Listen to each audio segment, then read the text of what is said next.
It is a short show today because the Eagles game tonight and the Phillies game shortly, which means that the Phillies game is going to be on this radio station because the Eagles game has to be on 94 The Whip, which means that I'm bumped, and I'm okay with that because I'm going to the game. So my buddy Lee Pravorsky, LL Pravorsky Jewelers, our jeweler, our buddy, he invited me to the game. So I'm going with him, and I'm going to get out of here and go down to South Philly after this. I guess I'll jump on one of the free trains from FanDuel, I guess. I don't know. But in the meantime, Secretary Kennedy was on Capitol Hill today. We have a lot to get to, a lot of audio. Bernie, America's mother-in-law, a whole back and forth, a bunch of it. So let's get right into it. Big story of the day, brought to you by Dr. Mike Veneria, VeneriaDental.com. Go see him today for your perfect smile. 12 years in a row, Dr. Mike has been recognized by his peers as a master of dental implants. VeneriaDental.com. So he unleashed, said he's firing people from the CDC. Why? Because they don't do their job and address how sick the American public is. This got very heated today several times throughout the course of the testimony with the Secretary of Health and Human Services, Bobby Kennedy. Democrats came after him, as you can imagine. Even a couple Republicans did as well. But America is sick, clearly. Cut one. This morning, I got the latest numbers from CDC that 76.4% of Americans now have a chronic disease. This is stunning.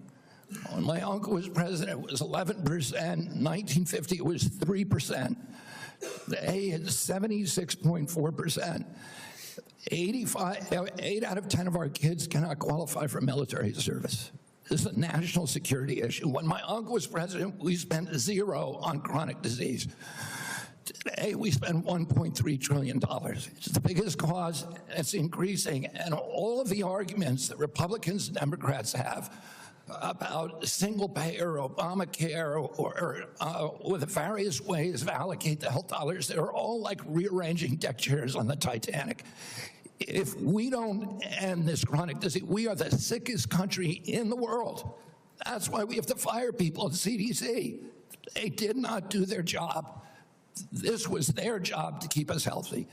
Thank you, and I need to fire some of those people to make sure this doesn't happen again. Now, America's mother-in-law, Elizabeth Warren. And just so you know, RFK went after her because of all the big pharma money that she's taken. And it's a lot. It's a lot of big pharma money. See, why is America so sick? Well, a lot of reasons. I think our food supply. I think the fact is that we don't exercise enough. But I think we also have this issue where we treat the symptoms. We don't treat the underlying cause. And there's a revolving door between the FDA and big pharma. And big pharma, there's a pill for everything. Let's face it, there's not a cure for much. We don't treat food as medicine. We treat food as something to fill our bodies until the next meal. But that's not really the way it's supposed to be. Yet, the coffers of big pharma, they keep getting richer and richer, and they keep giving money to politicians. So, America's mother-in-law, Elizabeth Warren, dances with tables. This is cut number 3 from today. Take a listen. Will you tell America that all adults and all children over 6 months of age are eligible to get a COVID booster at their local pharmacy today? Anybody can get the booster. I'm sorry? Anybody can get it, Senator. Anybody. So you're saying that is now the official rule of HHS. Anybody is eligible to get a booster by just walking into the pharmacy. It's not recommended for healthy people. No. If you don't recommend, then the consequence of that in many states is that you can't walk into a pharmacy and get one. It means insurance companies don't have to cover the $200 or so cost. As Senator Dr. Cassidy said, you are effectively denying people vaccines. We're not going to recommend a product for which there's no clinical data for that indication. Is that what I should be doing? What you should be doing is honoring your promise that you made when you were looking to get confirmed in this job. You're going like this. And that is, you promised that you would not take away vaccines from anyone who wanted them. You just changed the classification of the COVID vaccine. I'm not taking them away from people, Senator. It takes it away if you can't get it from your pharmacist. Well, most Americans are going to be able to get it from their pharmacy for free. Most Americans will be able to get it from their pharmacy for free. The question is everyone who wants it. That was your promise. No, I didn't. I never promised that I was going to recommend products with which there is no indication. When you said, and I know you've taken $855,000 from pharmaceutical companies, Senator. Did you hold up a big sign saying that you were lying when you said that? Because you are the one who said you would not take them away. Now, Senator Kennedy, I'm not taking them away from anybody. Secretary, you want me to indicate a product for which there is no clinical data? Senator, is that what you want? Secretary yes, Kennedy, you said you wouldn't, and now you did. I'm not taking them away. Everybody can get access to them. No, they can't walk into a pharmacy the way they could last month and get access. It depends on the state. It depends on the states. A year ago, but they can still get it. Everybody can get it. Everybody can get it, Senator. So look, let's move on. Let's move on, shall we? Let's move on. She doesn't address the amount of money that she's taken from Big Pharma, but Bernie did. Oh, yes. Bernie addressed how they're all corrupt. They're all corrupt. All of them. Corrupt SOBs. Can we play the video for this one too, Justin? Okay, thank you. In the meantime, as we're doing that, let me just tell you that it was fun to watch all this. It really was. It was fun to watch. But nothing that I would say, I mean, regarding today is going to change much. Republicans are in charge of the committee, and Senator Kennedy had to go there to get beat up. This is what you do. Why? What comes out of it? What's productive about it? Nothing. I mean, really nothing. They demand his resignation. He's not going to resign. And will the problems change? I mean, probably not. You know, like Senator Ron Wyden, for example, has been there for 20, 25 years, while the chronic disease of our children has gone up 76%. Yeah, it's a long, long time. And COVID, we were lied to. Actually, this is a good one. We can just play the audio of this one. This is cut number 2, talking about COVID. We were lied to about everything.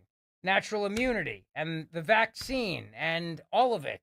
And yeah, we were lied to by the experts. And this is why Americans have lost so much faith in the people that are the so-called experts. Cut number 2.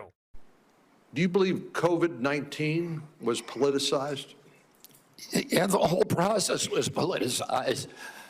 Senator, I mean, we were lied to about everything. We were lied to about natural immunity. We were lied to about, we were told again and again the vaccines would prevent transmission, they prevent infection. It wasn't true.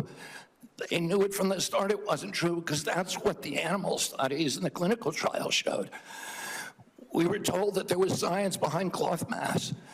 The CDC allowed the teachers union to write the order closing our schools, which hurt working people all over the country, and then pretend it was science-based. All of these issues, and then I can show you, like, for example, Chairman Wyden was talking about me politicizing ACIP. During COVID, probably the most famous scientist on ACIP was Martin Kulldorff from Harvard, the great world-renowned epidemiologist and vaccinologist. And he criticized the COVID booster mandates. They ejected him from COVID because he wasn't in the orthodoxy.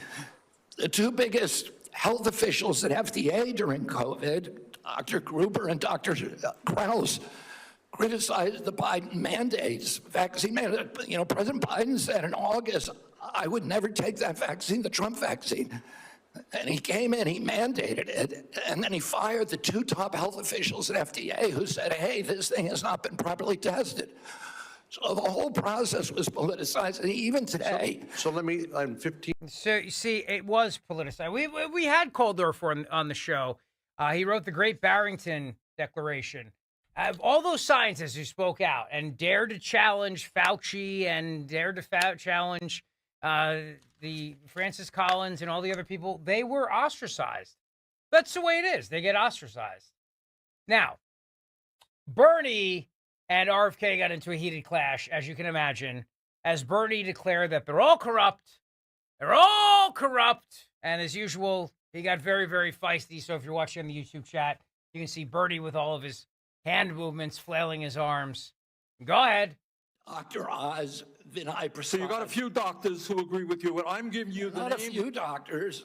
What you're talking about is there's a big difference, Senator, between established science and the scientific establishment, which has been co-opted by the pharmaceutical Hold on. So industry. you're telling the American people that the American Medical Association, representing hundreds of thousands of people, have been co-opted and that they should not trust their doctors. And I'm the telling American you, Academy of Pediatrics, and by the way, just for the record, every single Republican, I don't mean to be political here, Mr. Chairman, has received PAC money from the pharmaceutical industry. Are they all corrupt as well? And I'm telling you, the American Heart Association has been co-opted by the food Everybody industry. but you, Senator. But you know what? When you ran for president, we have a corrupt campaign finance system. Maybe you will agree with me on that.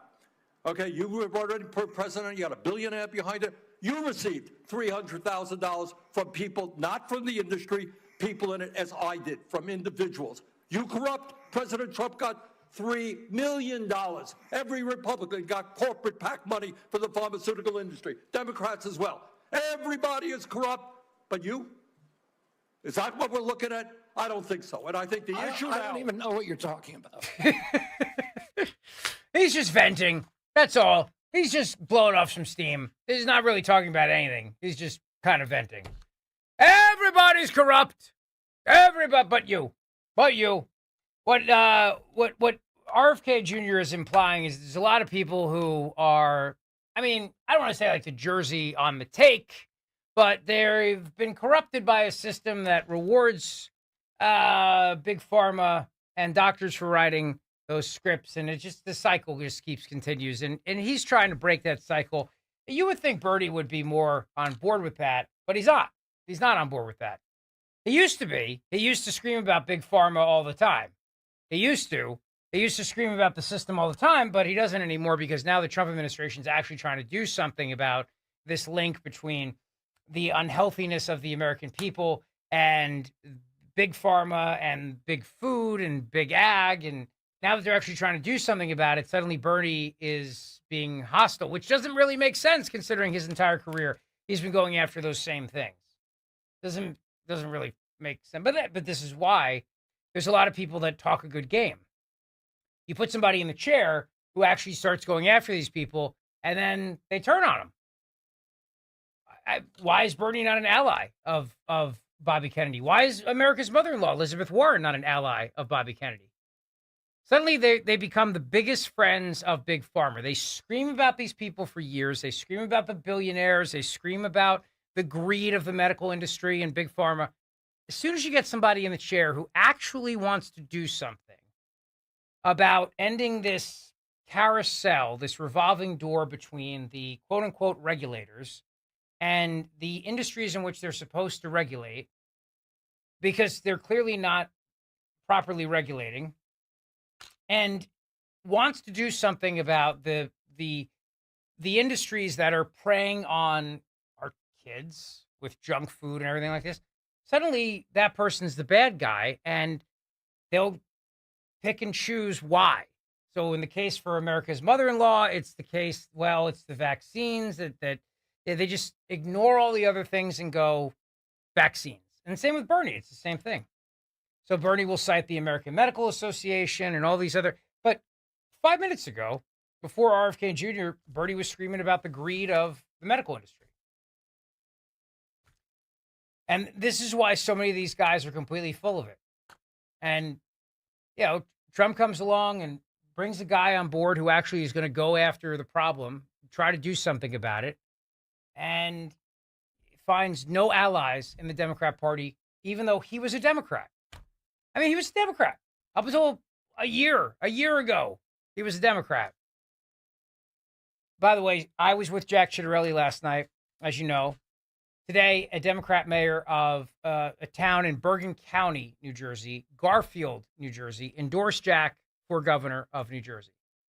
Yesterday, he was with the mayor of Dover, New Jersey, which is in Morris County, It's a heavily Latino town. That Democrat mayor endorsed Jack Ciattarelli as well. The mayor today who endorsed Jack is also changing his party affiliation to Republican. Now, the poll that came out today shows a very tight race with, here we are, September 4th. I like the odds for Jack, but I got to tell you, what I really like is that being with him last night, and it's been some time since I've been with him in person, he definitely has the eye of the tiger. There's no doubt about it in my mind. He's got the eye of the tiger, and I said this last night when I was speaking at the event. You can tell he's fired up. He's fired up, and he really, truly believes he can win. That's the first step. Got to believe it. Got to believe you can do it. That is obviously the first step in all of this. So the secretary also went after a bunch of other people as well. And, you know, as you look at all this, you have to ask yourself, why do they keep attacking him? Like, here's another example. Senator Catherine Cortez Masto, this is cut number 6, who just starts going after him, wants to find no common ground whatsoever, just beat up Bobby Kennedy. I just can't believe that Democrats can't find any common ground with a guy who was a Democrat and is trying to make America healthy again. You can't find any, there's no common ground whatsoever. The high cost of medicine is like nothing. You can't find any common ground with the guy. Not at all. Like, not one thing. Can't point to one thing we agree on. Like, hey, how about school lunches? Cafeteria. Hey, maybe the cafeteria is unhealthy for the kids. Like, not even that. Nothing. Come on. So it just becomes a shouting match, a useless shouting match, so that they can hope to get viral and they can show their constituents, I beat up Bobby Kennedy today. Is that what the American people want, or do they want solutions to all these problems? I think they want solutions. I mean, I do. Look, as a dad who has 3 kids in school, and Reagan, who's now in kindergarten, who said to me last night, Dad, can I, well, not last night, I wasn't home last night, but said to me this morning, Dad, can I buy my lunch? I said, well, we'll talk to your teacher about that, honey, you know, because we're trying to pack her healthy stuff. And the school cafeteria is like the Wild West. Kids go in there and they have access to things that we usually reserve for vacation or a Vegas buffet. I don't know. I'd like to see something done on that. But apparently Democrats don't even find common ground on that, because it's better just to yell at Bobby Kennedy. Just yell at him like he's a piñata. How about the stuff they put in piñatas? Can we find common ground on that? Maybe we could find healthier piñata stuffing candies. Or is that cultural appropriation? I don't know. Cut 6. Why have you done that?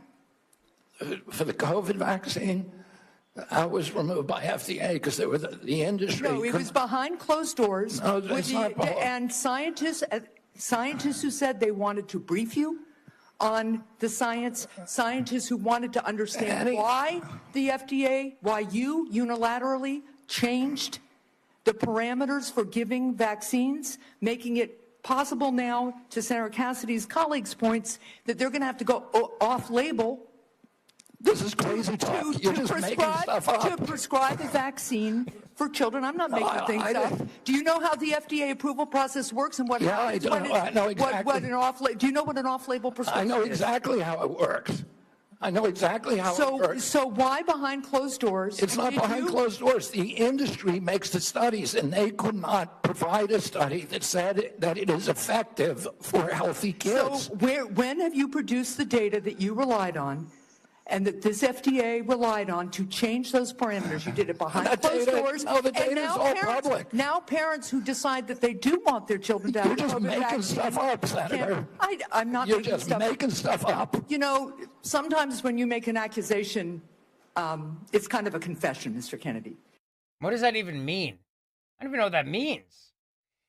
And he said to Senator Tina Smith, this is cut number 4, you know, this is all partisan politics. And that's really what it all came down to today.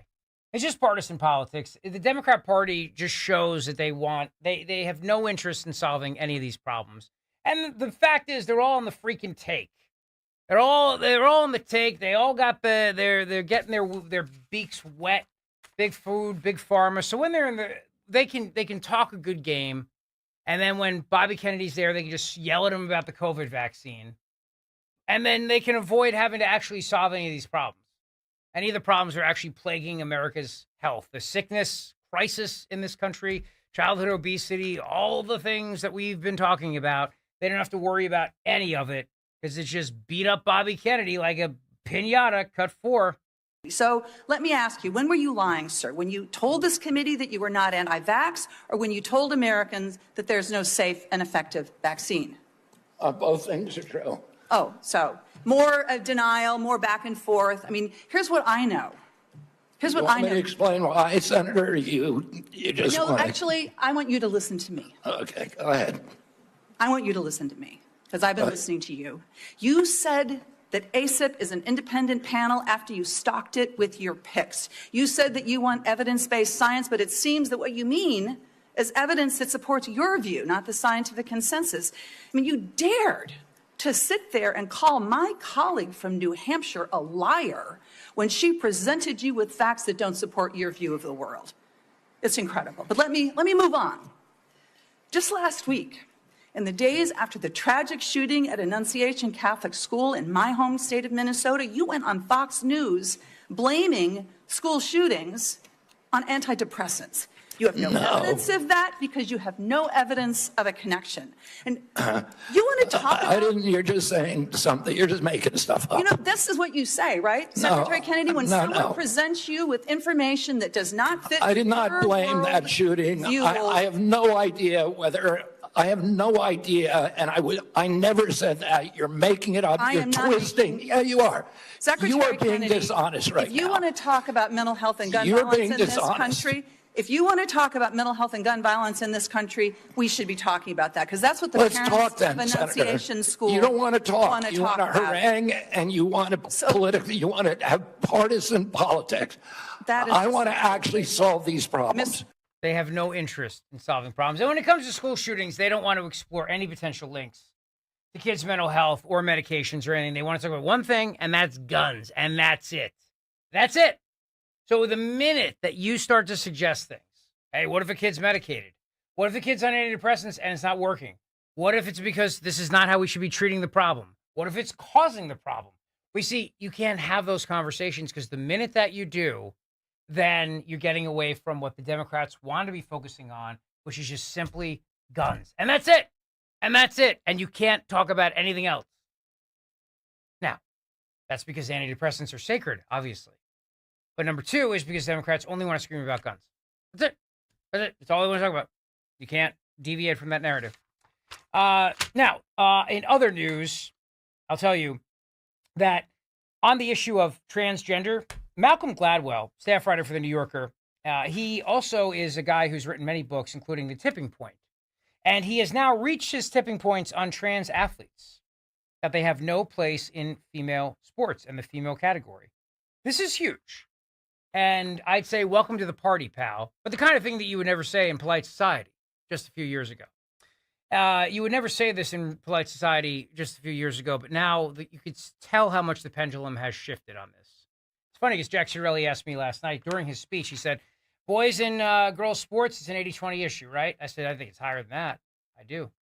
And I think, that's the term is 80-20, but no, on this issue, it's like 95-5. And those 5% are wackos who actually believe this. But the fact that Malcolm Gladwell is saying this in polite society says a lot. Cut 9. If we did a replay of that exact panel at the Sloan Conference this coming March, it runs in exactly the opposite direction. And it would be, I suspect, near unanimity in the room that trans athletes have no place in the female category. I don't think there's any question. I just think it was a strange, the reason I'm ashamed of my performance at that panel, because I share your position 100%, and I was cowed. The idea of saying anything on this issue, I was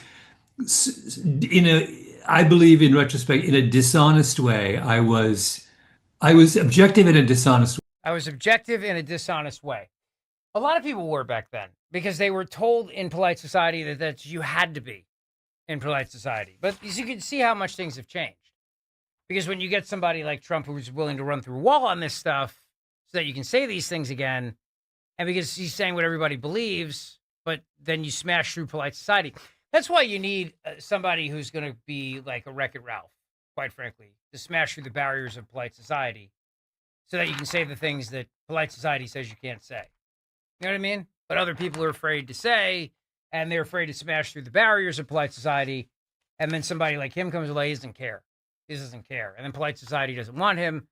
And then eventually polite society is saying what he was saying. And then you see that what we call a 180. Right? I mean, just at the time of this conference that Malcolm Gladwell was talking about, and how people felt walking on eggshells about these things and these topics. And that's why, for many people right now, they're having this great awakening of feeling like, well, we can say things again, and we can question and challenge norms that we couldn't challenge before. And it feels really good. Justin, do you have that picture of that birthday cake we can put on the YouTube chat? Okay, so Dallas sucks. Happy birthday, JB. See that? Go Birds. With an Eagles, it's the Eagles logo and some footballs. And it's Dallas sucks birthday cake. So I got an email, very nice note from a listener in the Zeoli Army, and it's her husband's birthday today. And the nice thing about this is that they're coming down for the game. And so Mindy and John Rhodes, and I just wanted to wish John Braxton's Animal Works in Wayne, happy birthday. Don't say his age. But when I was on Fox News Tuesday, shameless plug, and I said I was going to the Eagles home opener, she saw that. She heard me say that with Dana Perino.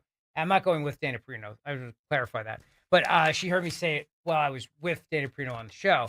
And then she said, hey, can you give my husband a shout out? Because we're also going to the Eagles game. I said, sure thing. So, John, have a very happy birthday. And thank you for listening to the show. Mindy, thank you for listening to the show. And Dallas does suck, no doubt about it. And thank you for listening to the show on this abbreviated short show. Go Birds. Have a great rest of your day. I would do a real show on YouTube or something, but frankly, I'm just ready to get to the link. And I'm sure you are too. So go Phillies. Go Eagles. Have a great rest of your day. Keep the conversation going on X at Rich Zeoli. Thank you.